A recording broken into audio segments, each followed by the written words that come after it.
चंदन प्रेमी की आवाज में गाना सुनी रिमिक्स। डीजे विकास मटियार कला सीतामढ़ी।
स्टूडियो सहरसा।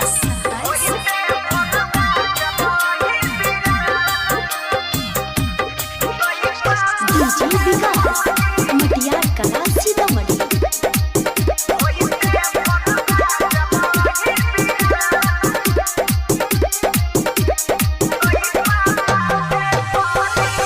कैलियो कोन कसुरवा छोड़ के जोहिने ससुरवा दिल पचला है के छुरी जीव के न तोरा बिना जान के हमरा से बना मछी दूरी होइते भोर भेजबही बिरन कोई पापा के परी होइते भोर भेजबही बिरन कोई पापा के परी होइते भोर भेजबही बिरन कोई पापा के परी।